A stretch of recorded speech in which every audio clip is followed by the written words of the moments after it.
So let's talk about narcissism. How did you become interested in working in this kind of area? As I mentioned earlier, I am a recovering codependent, and it wasn't until many years later that I understood that I was actually vulnerable to narcissistic abuse, being a codependent. Um, and this was a huge missing link to my life's puzzle. I then set about kind of trying to get to understand that, and did a bit of study in the area and set about paying attention to it in my work with my clients. And then I set up courses on developing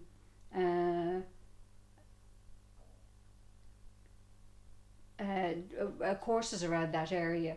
So developing more awareness, would you say? To developing more awareness and bring the two together, and found that you really couldn't separate the two. You know, I think where you find codependents, you're going to find narcissists. So because codependents are fuel for narcissists. Okay. Yeah. And sadly, there are many high cases of narcissistic abuse. I get calls from a lot of people and referrals of a lot of people who are struggling with narcissistic abuse and don't know how to cope or how to get out of it. Do they actually know it's narcissistic abuse? Do you know, I think people are becoming more aware of it now, but they don't feel that there are many professionals that really understand it. Okay. And one of their questions often to me is, have you experienced it? Okay. They don't want somebody who just has theory. They want somebody who actually really gets it. Yeah. From experience. Can I ask, do you ever get families coming to you? Oh yes. Actually really interesting this week. Even it's this week, last week, the week before, 2 families have contacted me because the children have requested it. Okay. That's really interesting, isn't it? Did the children know it was narcissistic abuse? No, they didn't put that name on it, but the mothers kind of, in this instance, it was the mothers that got the help for the children because of the fathers. But let me tell you that very often, I have quite a few males I've had to work with where they were the victims of narcissistic abuse. Okay, so who can actually be a narcissistic abuser? It can be a mother, very much so, and it can be a male, female, a child in the schoolyard. Even that young? Yeah. It can be a teacher, and it could be a person, a boss in an organisation. Okay. It could be a colleague in an organisation, Okay. right? It could be a colleague in the staff room in a school. Right? So they're everywhere. So it could be anybody. It could be anybody, and what the key is that we can spot them. The key is for us to be able to spot them so as we can protect ourselves. But if we're codependent and we've grown up in a family of origin where narcissistic abuse is normal to us, we'll be immune to it and we will think it's normal and we'll just accept the behaviour. I'll give you an example of one young man in the past 2 weeks. He was out and one of his friends asked him, would he not have some form of transplant? And it was absolutely horrific, the effect it had on him. He wasn't even aware it had that effect on him, except that he came to me suicidal. He didn't know why. He was traumatized, and when we tracked back, then he made sense of it. 27-year-old man, young man, and he it was so normal to him, that abuse has been tolerated, and he actually realized that maybe sometimes he's joined in, or said nothing. I said, did anybody else say anything when you were experiencing this? And he said, no. He said, nobody. Who? I said, who was there? He said, 2 other people. And I said, nobody said anything. And he said, Margaret, you seem quite upset. I said, I'm very upset. I'm really upset. How are you feeling? And he said, I'm only realising now, actually, what has happened. And that was a revelation to him. Wow. So, and I would wonder, you know, like, we did look at his background as to why that behaviour would be acceptable to him. So, yeah, it happens everywhere, and I think we can see, if we start to be able to see it, then we can do something about it. If we can't see it, we won't be able to do anything about it. So we're working on his his assertion skills, and but even on his self value, right? So that he actually so he can handle this. Okay. So with the tools now you're going to give him, he'll be able to spot this. His tolerance for this will be lower, because he's now going to know that this is not right. You just cannot behave like this, and you don't have to accept it. He even said he was actually going to send a letter to some people that he might owe an apology to, where he actually didn't step in. I think there's too many bystanders. Yeah. Right, who do not step in. They sit on the fence and allow, we call them flying monkeys. Okay. Who allow narcissists to get away with it everywhere. Okay. And if we didn't allow that to happen, it wouldn't be growing so much. Okay, so they're kind of colluding with the narcissist, kind of like colluding with the schoolyard bully. Yeah. Kind of going along with this because of, what is it, fear? Fear of being left out, fear of being picked on themselves. It's fear of rejection. They're codependent themselves, so really, you know. So it could be kind of survival as well. It's survival, I have to survive in this, so I have to bow down to you and go along with this, even if it's hurting somebody else. It's really interesting, you know. Just as we're talking there, you know, I feel a bit kind of I feel a bit sad that in school we learn every subject but the subject of ourselves, right? In school, like if time was given to learning about personal development, and time was given to learning about compassion and respect, and it was a subject that was given points, right? But even I hate even the thought of it being given points, because again, what does that do? It puts it into the arena where we're competing again against each other, right? And I think this competing against each other is contributing to narcissism. Okay. Right, because we have got parents wanting their children to do well, so they can say to the next parent, "Oh, my child did well," which doesn't help. It's causing, I think, narcissism to grow. Then we've got the schools wanting to do well against each other, which is what they're wanting the school children to do well. So therefore, children are under pressure to perform, which is causing the children to compete against each other. It's just a whole society of competition. It's going in a cycle. Yeah. It's like there's no break. But coming back to my original point, and that is that I would love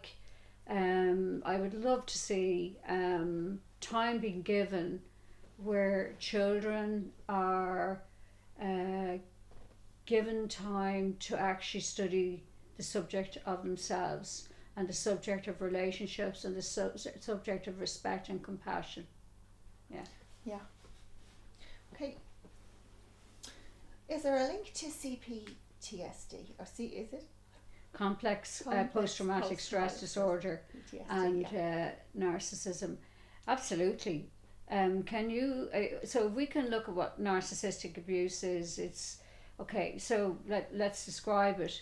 It's where somebody is consistently put down, their self-esteem is put down, and they're psychologically destabilized, right? And so post-traumatic stress disorders may be something where it might have happened once, right? And post-traumatic stress disorder might happen once, where this is complex, systematic traumatic stress. So it's happening all the time. So if you can imagine, if you were living with a narcissistic abuser, you're going to constantly be under psychological stress. So it's a serious social and psychological problem, right? And it's abuse of power and control and belittlement of others, right? Yeah. So if you're living with somebody, that's what you're going to be living under. So it's going to cause complex post-traumatic stress disorder. Okay. Have you seen this a lot? Oh, yes. Yes. Okay. So do many people come to you looking for support for narcissistic abuse? Yeah.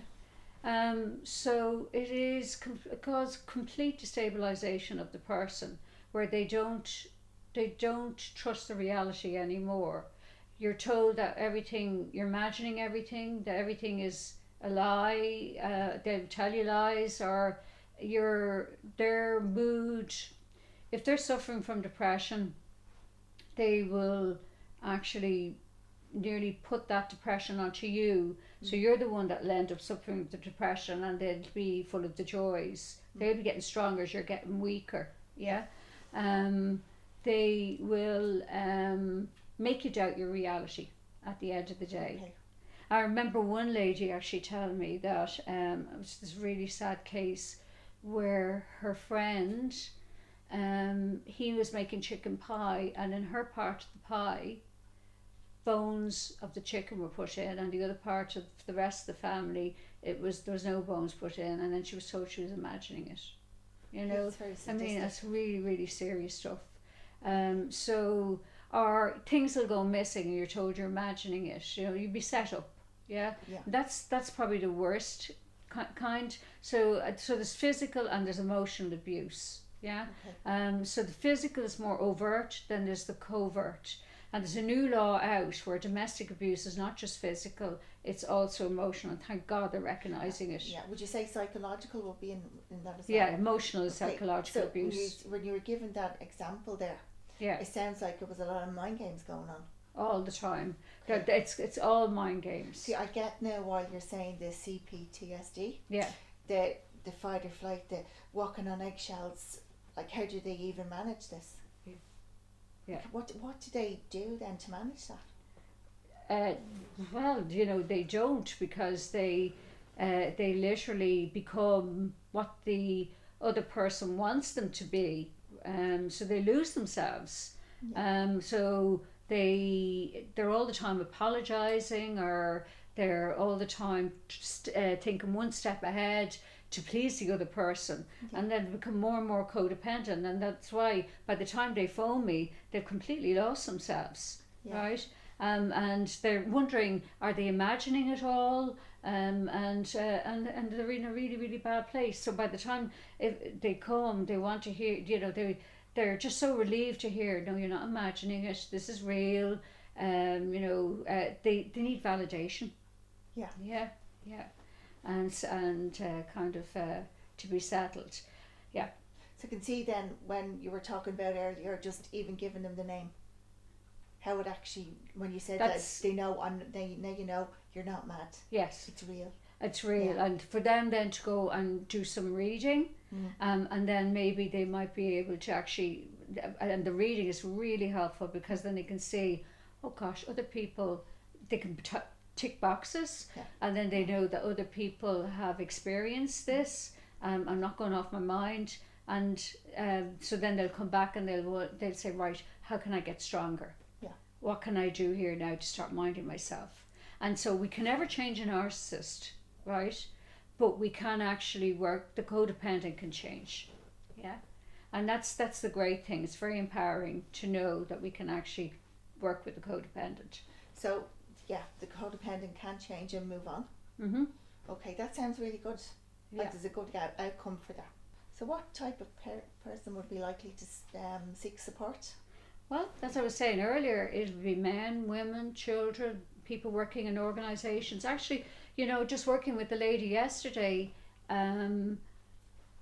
she came from an organisation, and it's happening more and more in organisations. I think organisations are encouraging narcissists to thrive, and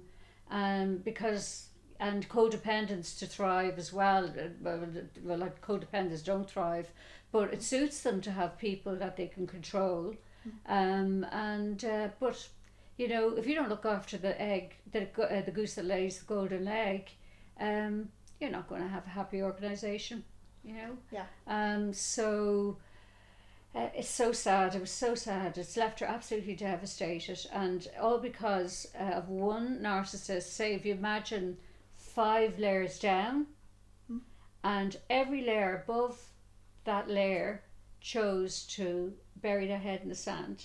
Okay. To support that narcissist, and she's playing every single one of them. I had an example of a woman being also bullied in her organisation, and she took a call here with me, and she picked up her phone and she said, "Oh, sorry Margaret, sorry."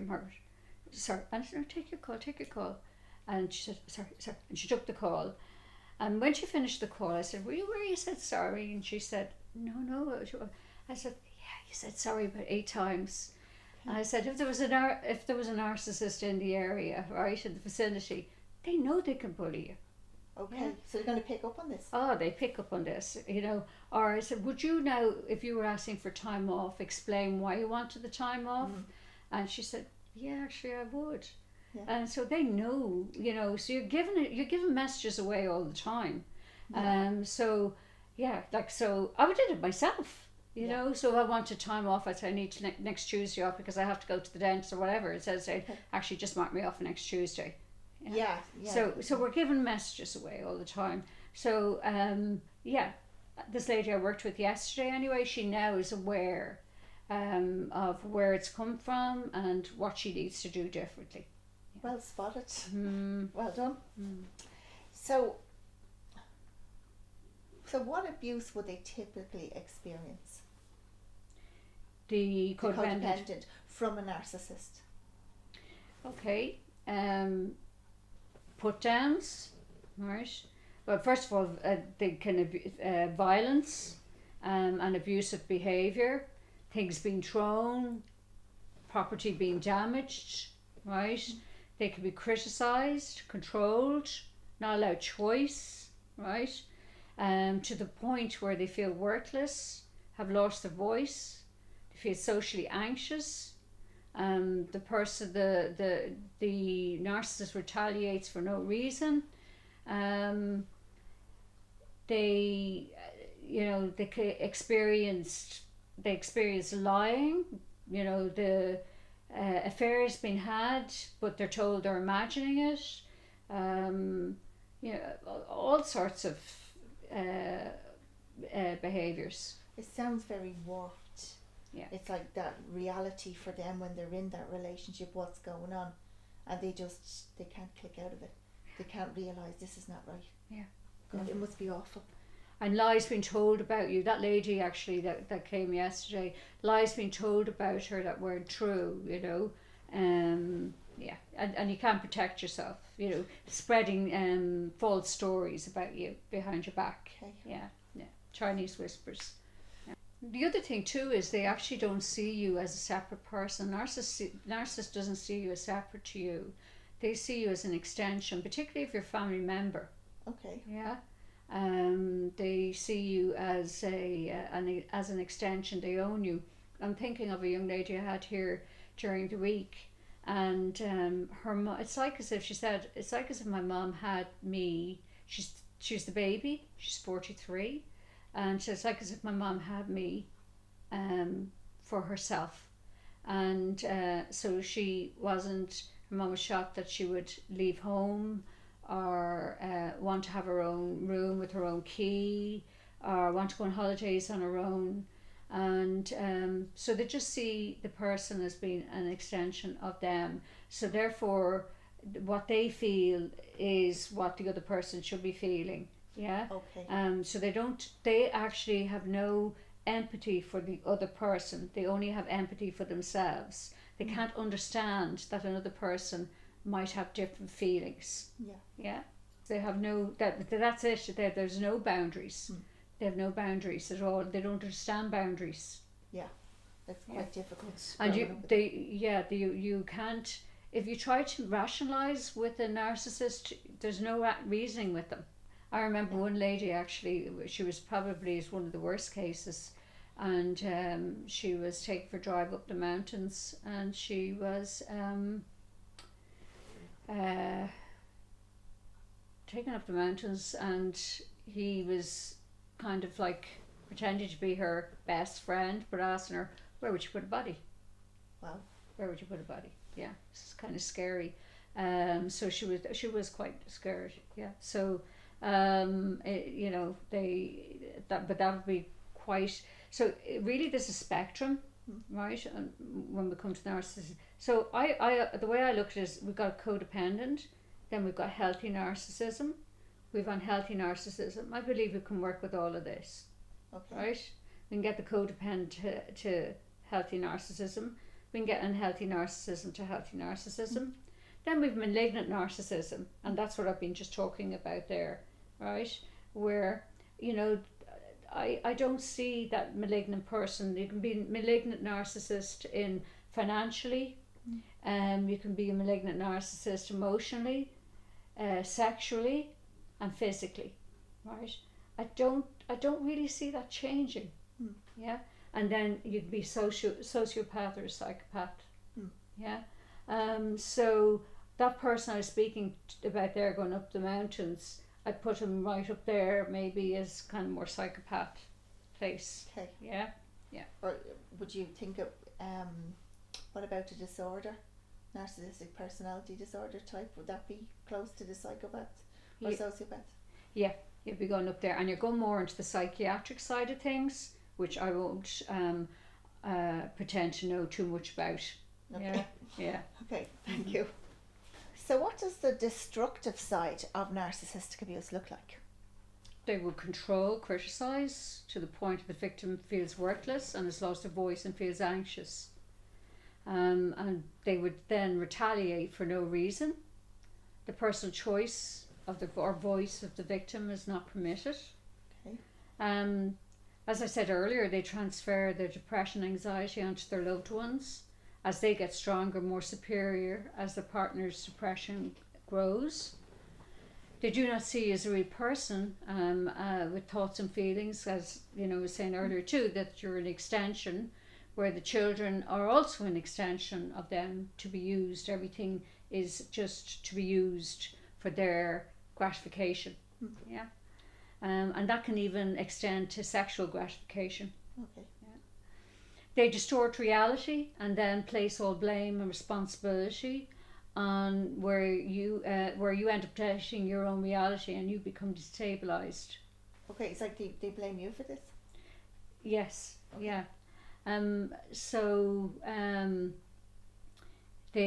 Yeah. They will blame you, and they strategically destabilize by having again, as I explained there about the trauma bonding, and they then turn into charming, right? Love bomb you to win you back, right? So they literally can change in in a minute, right? Okay. And that can be so confusing. And they can love bomb you then to win you back. During all of this, there's oxytocin at play, right? Which means that when we have a love hormone within us, particularly with the narcissist, it can be particularly strong. So if I can explain that when we are rejected, that oxytocin increases. So therefore, it's nearly like a drug, and we really then want them back. So it draws us to them even more, yeah. Then then it's nearly like a drug. We want them back. Okay. And it's very, very hard to break that bond. Yeah. So it's the chemical reaction then, and the oxytocin's released, that kind of makes you want to go after them again and get them back. So you go into those behaviours again just to get them back. Yeah. As well as the relationship addiction. But that's part of the relationship addiction. And when I explain that to clients as well, that part of your relationship addiction is also okay. Actually, the client this week was saying, out of the blue, I just had this awful, seemed like an awful need to make contact. I said, you were suffering from withdrawals. Yeah. And it's nearly like an alcoholic suddenly really desiring a drink out of the blue, right? A recovering alcoholic, so suddenly desiring a drink out of the blue. So the addiction was at play. And I just said, listen, it's just the oxytocin, playing its bit. It's like a drug, and it's acting on your system. It will pass, okay? And then they understood it, and they didn't fall for it. Yeah.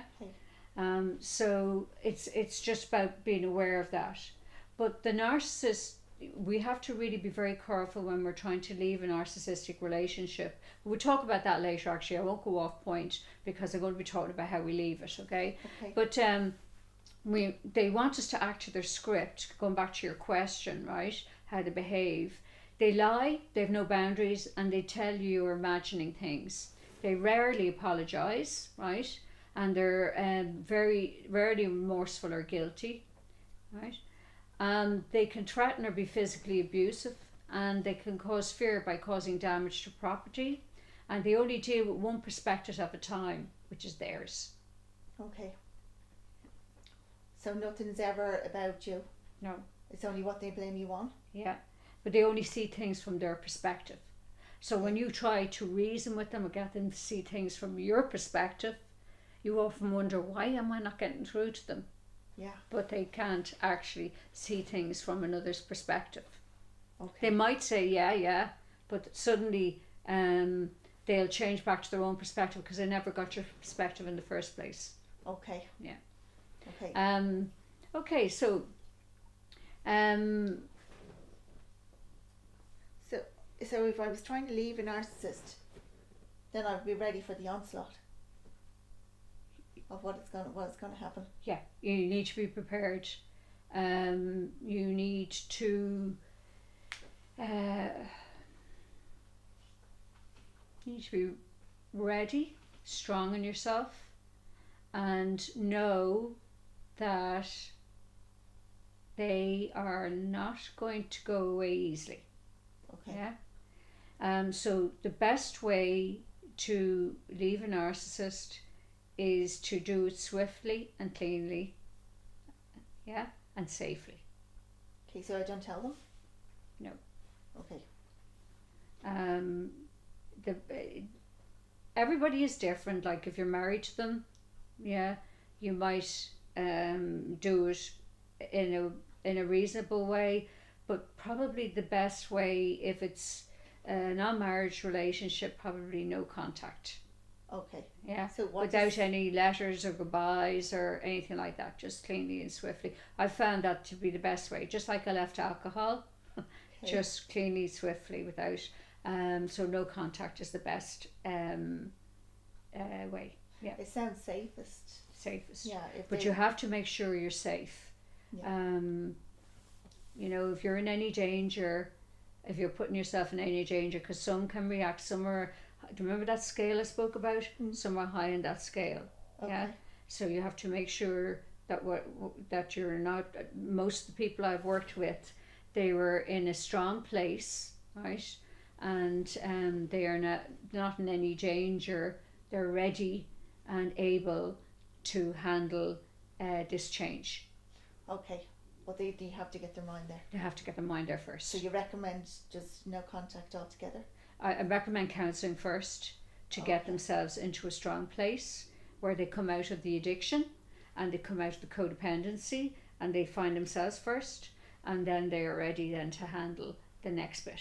But if they're in a vulnerable place and they try to do this, then I don't think they're going to be safe even in themselves. never mind physically safe. They could get re-addicted because they haven't done the work. Yeah, they haven't done the work. Okay. Yeah. So what effect does this type of abuse have on victims? Well, a narcissist, well, they just can't. The victim is so lost they can't make decisions. They don't know who they are, and that's why they come to therapy. They're anxious, they're depressed, lost, confused, lack confidence, no self-esteem, and they feel everything is their fault, right? Okay. And they are actually in an addiction. Okay. They're in a very bad way. I have had some people come in here and they're like, see the twig, there you can't see the twig in the plant there, but they are a twig. They're just completely, they're completely fragile and very ill, very ill. But it's amazing how quickly they can find themselves when they know what illness they are in and what it is that they're in that's sucking the life out of them. Yeah. Okay, yeah, so it's knowledge is power. Absolutely. Just once you know how to explain this called codependency, narcissistic, and the addiction altogether. Yeah. That's the complete How they're package. feeding into each other. Yes. Yeah. And then the tools to get out of there. Yeah, and you know what? I think everything is co-constructed. They are feeding into it themselves. Yeah. And once they stop feeding into it, yeah, it's like a dance. Yeah. Once they stop dancing with the narcissist, right, then they are free. I remember one lady actually saying to her narcissistic husband had misbehaved yet again, and so we had done some work, and he'd come back to her and he said, come on, I'll get you an outfit. And he was actually inviting her back into the dance again, and she realised, no, I'm not dancing. And she said, it's okay, I'll get my own outfit. And he was just sitting there open-mouthed, right? So she just decided, I'm not getting back into the dance again. So what causes the victim to stay in these destructive relationships?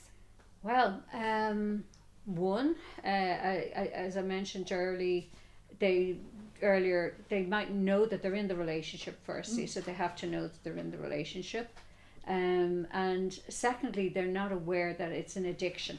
Right, okay. So when they become aware that it's an addiction, then they can do something about it.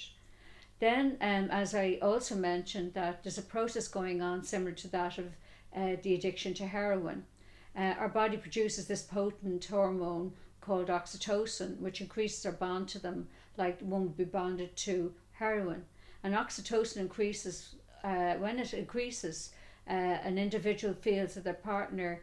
It would increase when an individual feels their partner is losing interest in them, and that bonds them more to the narcissist, because a narcissist actually has the habit, one of their strategies is to bring in a third person, mention a third person, even if there isn't a third person, to actually keep the person bonded to them. So it's a trick? A trick they play. So what does this do if they bring in a third person? Just even mention the name. If they mention the name of the third person, it causes a panic in the other person, which ups their oxytocin levels, which makes them more bonded to the narcissist.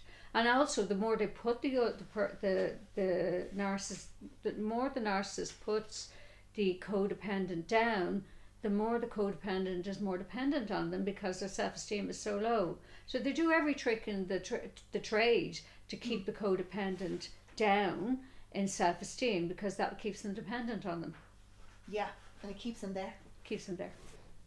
Is there something that the victim is doing that attracts narcissists to them? Well, do you know, I was just saying there earlier about the girl who was taking the call on the phone, right?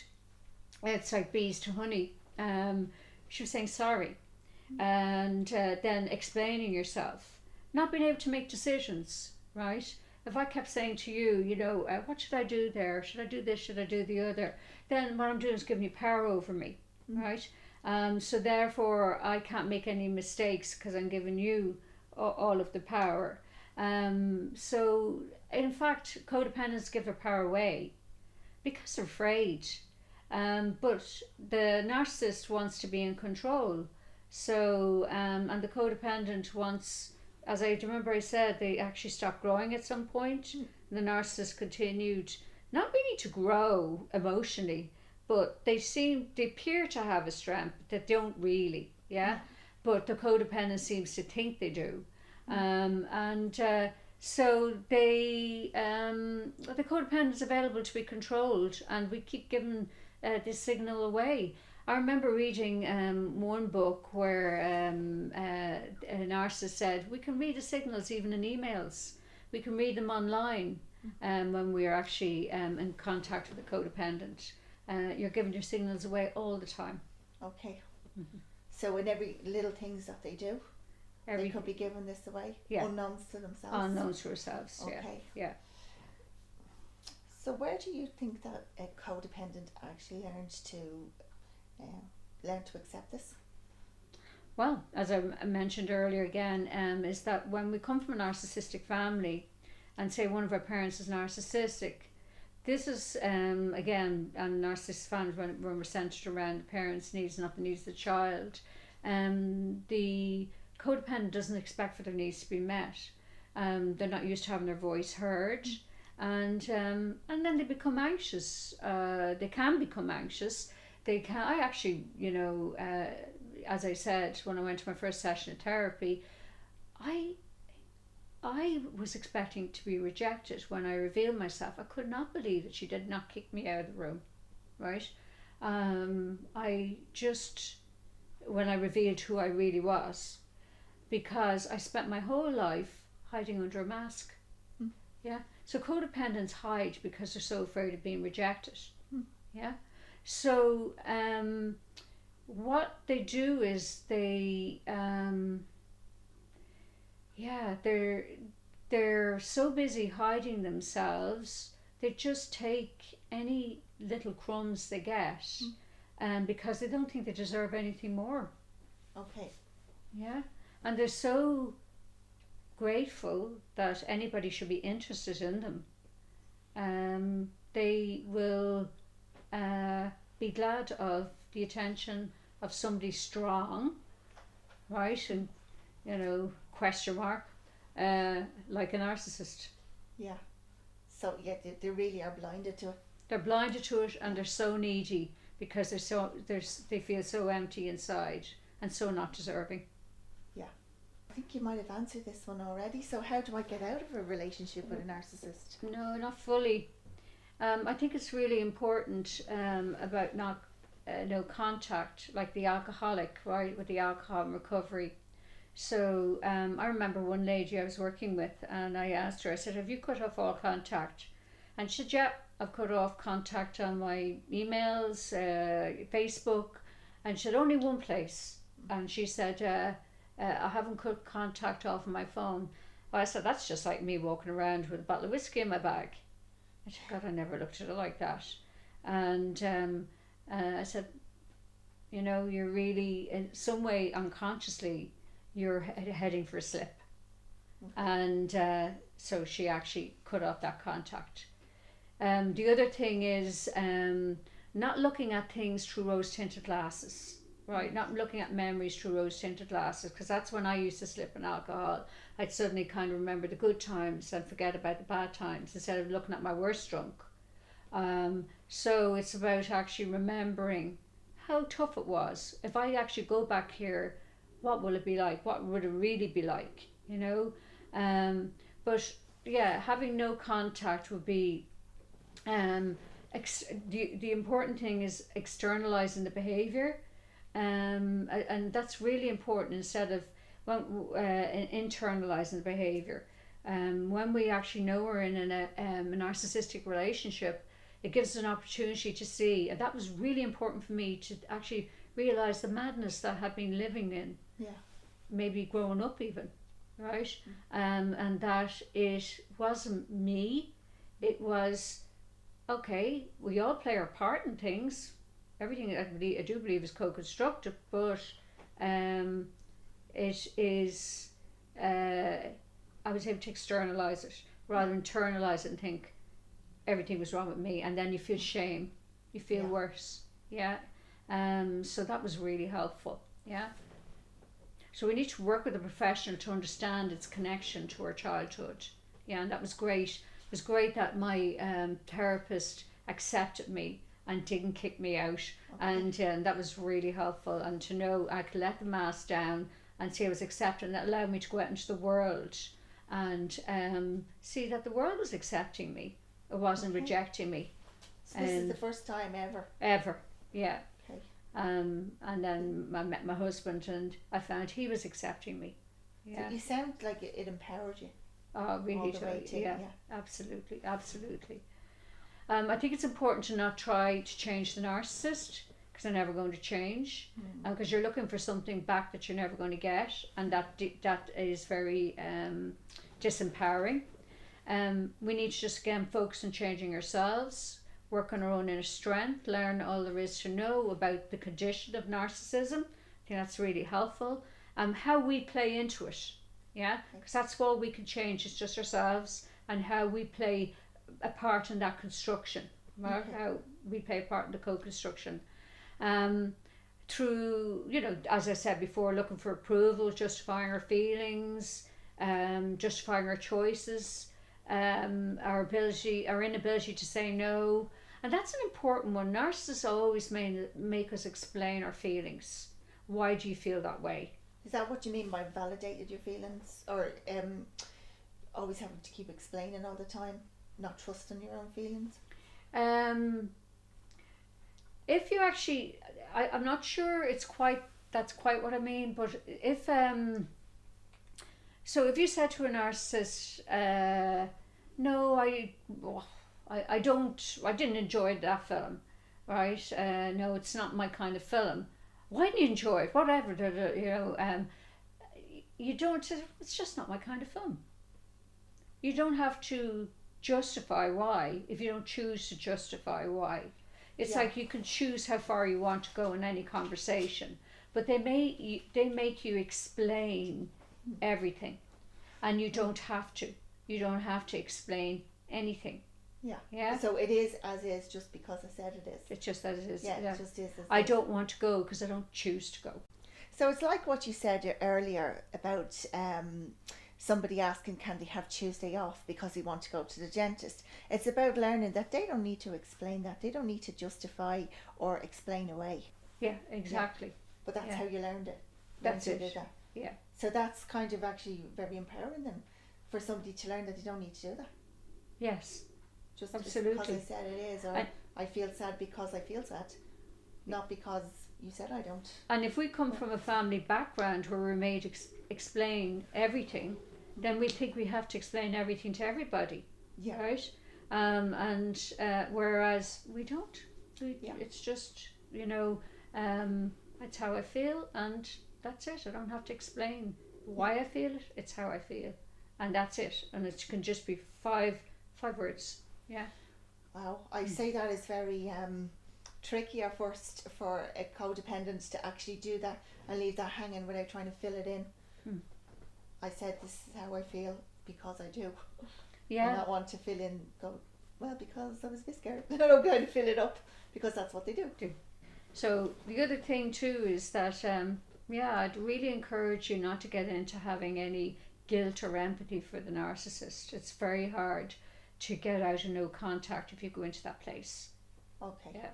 And I have found it easier to operate than I'm kind of minding myself around any narcissistic or toxic relationships. I find it easier to do this when I don't get into. I was controlled all of my life by guilt. Every decision I made was because I should do it, and I would feel guilty, so I would do it. Not because I chose to do it, but because I should do it. So now I ask myself, am I doing it because I choose to do it or because I should do it? Because if we're doing it because we should do it, then we're doing it out of a place of guilt or a place of fear. If I'm doing it because I choose to do it, then I'm doing it from a healthy place. So we got to really not get into that with the narcissist as well. Not to get into a guilt place with the narcissist. They don't feel any guilt towards us. Okay, so they never feel guilty for what they did? Nope, they don't feel any guilt. They have no empathy for us, right? They only feel for themselves. So let's not go there with them, right? Feeling guilty. We need to just mind ourselves. We spent our whole life minding them. Yeah. Okay. Mm-hmm. And the other thing is to not be given any final letters or any. It's best to close the relationship swiftly. Maybe catch them unawares. Don't try to have a final word. And yeah, don't fall for any suicide threats. That's something that comes up quite a bit in our work. And don't fall for any victim behaviour. Yeah. So they play the victim? Oh, by God, that's one of the biggest cards of the narcissist, playing the victim. That's what I'm finding in my work. Poor me. I'm going to come. Well, no, even being sick, or that's one of the biggest victim cards, biggest cards of the narcissist is playing the victim card. And that's how they do get control. Yeah. Okay, so they already know then that the codependent has empathy. Yes. And is going to feel so sorry for me if I play this. Because codependent is a caretaker. Yeah. So I have one lady who always thought it was her mother that was the narcissist, and she's just put it together. Dad now is 85, and Dad, who always played the victim card, had control over all her life, and she now realizes, and that's how he had control, always playing the victim. Yeah. Okay. So he didn't show the other side, the angry side? No, he used victim. Okay. Yeah. Would that be more covert? Absolutely. So the covert narcissist may come, I know they don't all come in a bit kind of the poor me role. Yeah. Okay. Yeah. So you don't fall to their and watch their flying monkeys, right? Yeah.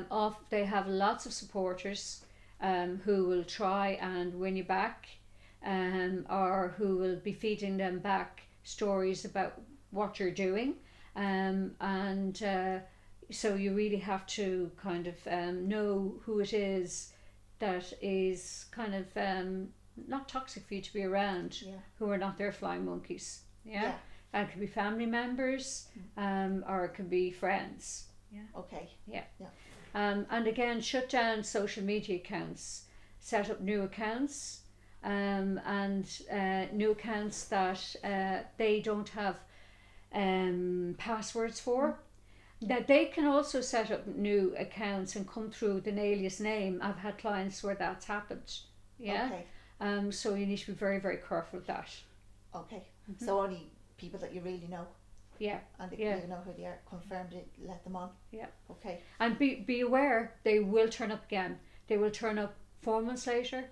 They will turn up 1 year later. I had a man here, the lady turned up 4 years later. Okay. Okay. Yeah. Okay, so they're coming back. They will come back. If you give them the in. No, they will come back. You just have to make sure when they come back, you don't give them the in. Okay. So you have to always have this guard up? Yes. They will come back. Okay. Right? Yeah. And so again. So how do they entice you back in? What?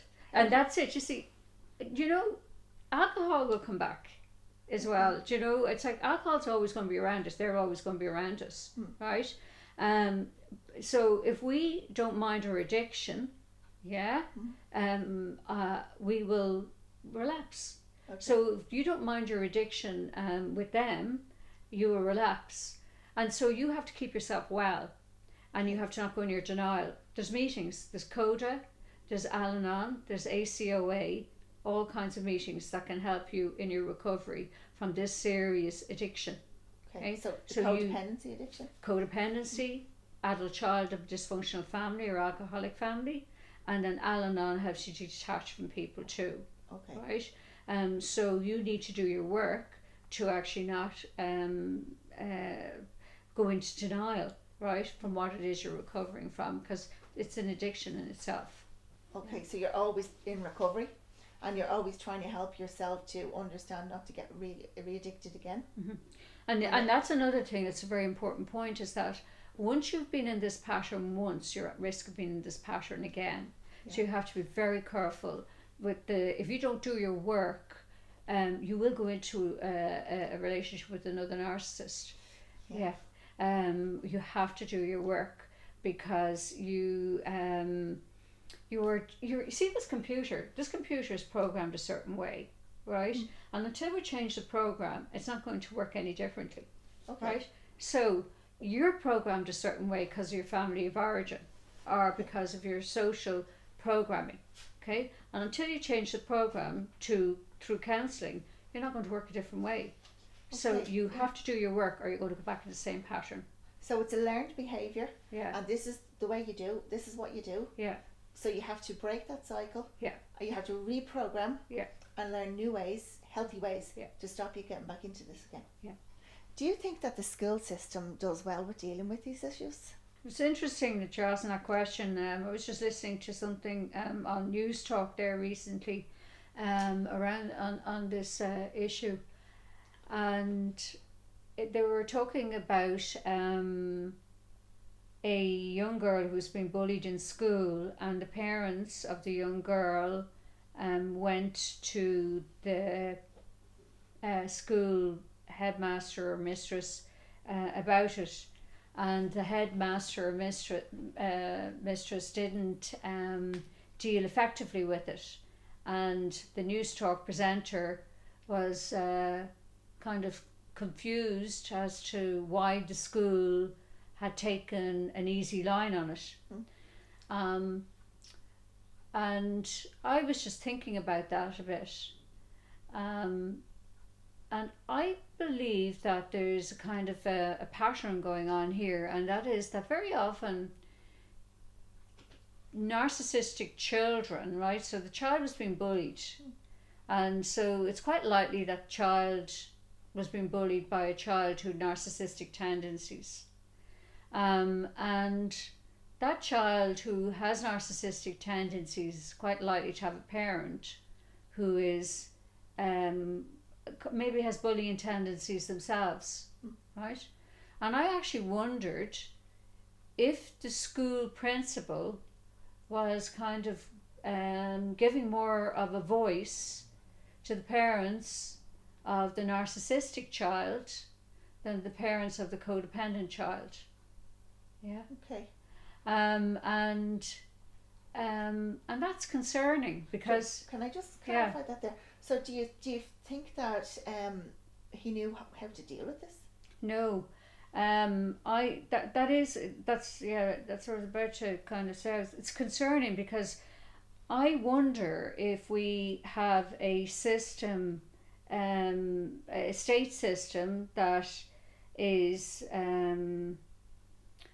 at play where maybe it's like a program where the programmers can't operate the program. Yeah, the programmers are not equipped to operate the program because they haven't dealt with their own fear of narcissism. Yeah, and maybe sometimes can be bullied by the parents. Yeah? Okay. So therefore, the child who was being bullied, maybe the parents were slightly codependent themselves, so they were given less of a voice than the bullying child whose parents could have been narcissistic, and therefore the headmaster, who could have been codependent himself, was afraid of the narcissistic parents. Yeah. I think that happens. I've met that here in my work. Yeah. And if that isn't worked on in the schools, then I think it's going to be really hard to operate a program dealing with narcissism in schools. Okay, so what way does that leave the child that's being bullied on the parents? In this instance, the child, they got no support. So unsupported? Unsupported. Okay. Absolutely unsupported. So why do you think narcissism is now on the increase? I think it's greatly influenced because of children being encouraged to compete against each other. Best grade, best college, best in sports, right? And the focus of all thought is on the self, and they see others as obstacles. And people must defeat people, or you must manipulate people to win, right? Okay.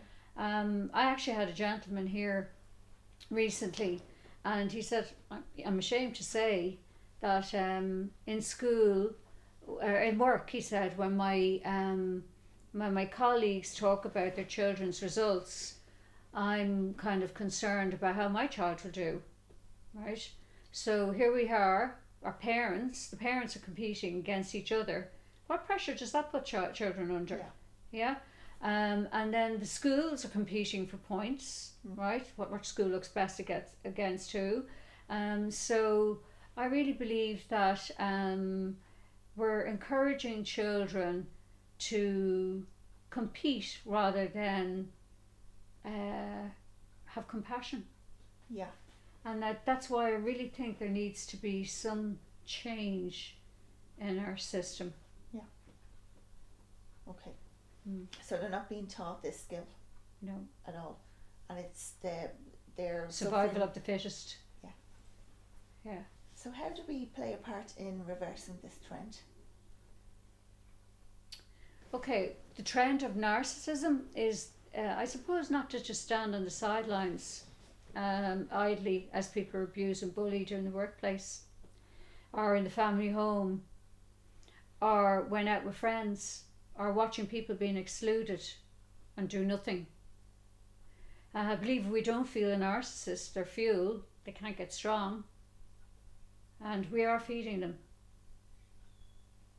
We need to train teachers in schools properly, and I do believe that teachers do need a lot more training to process their own childhood encounters with narcissism to be able to deal with it as adults, right? And I don't think that has happened enough. Do you think the next generation will benefit if parents work on their own personal growth? I just think that the next generation, if I remember one lady coming to me and she said, hands up, she said, I'm so sorry. And I said, because I was working with her daughter, she was 28, and she said her daughter had very low self-esteem, and she said, I didn't allow you to be you.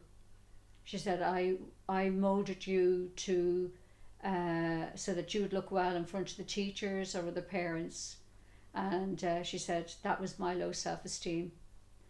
So if we work on ourselves as parents, we will not be looking for external validation. We will feel good enough as ourselves, and we won't be carrying old family patterns into the generation. We'll be leaving the unhelpful ones, and we will be allowing ourselves to be ourselves, and we'll be allowing our children to have a voice, and we will be fostering compassion and respect, and we won't be fostering competition. And I think that will be allowing our spirit to really move forward, and we'll be allowing our children's spirit to move forward, and they will be allowing other people's difference to be acceptable, right? And I think that will just really be very healing for the next generation. And just the way to move forward. Yeah.